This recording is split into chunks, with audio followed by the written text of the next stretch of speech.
বাচ্চারা তো মাছ খেতে পছন্দ করে না, তাই নিয়ে এসেছি বাচ্চাদের জন্য মাছের কোপ্তা। ছোট বড় আমরা সকলেই পছন্দ করি। চলুন রেসিপিতে যাওয়া যাক। আসসালামু আলাইকুম ভিউয়ার্স।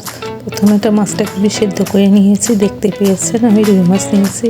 সেদ্ধ হয়ে আসলে আমি মাছগুলো তুলে নিয়ে কাঁটাগুলো ছাড়িয়ে নিই। কাঁটাগুলো ছাড়ানো হয়ে গেলে আমি একটা পেঁয়াজ কুচি, ধনিয়া পাতা কুচি, কাঁচামরিচ কুচি নিয়ে মাছগুলো দিয়ে দিচ্ছি। একটি আলু সিদ্ধ করে নিয়েছি, আমি একটি আলু সিদ্ধ দিয়েছি।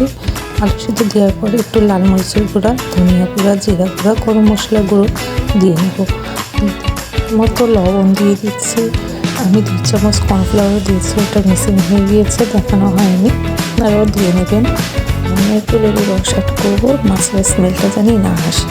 তারপরে সব কিছু দিয়ে মাখিয়ে নিয়ে পছন্দ মতো বড় আকারে তৈরি করে নেব। একটু পাত্রে আমি তেল গরম করে একটু মাছগুলো বলগুলো টেলে নিয়েছি, কিন্তু ওটা দেখানো হয়নি। একটি বড় আকারে পেঁয়াজ কুচি নিয়ে ওটাকে ভালো করে লাল করে নিয়েছি। লাল করা হয়ে গেলে একটু রসুন বাটা, হলুদ গুঁড়ো, মরিচ গুঁড়া, ধনিয়া গুঁড়া দিয়ে ভালো করে মশলাটা কষিয়ে নিচ্ছি। স্বাদ মতো লবণ। ভালো করে কষানো হয়ে গেলে আমি ফিশের বলগুলো দিয়ে দিব।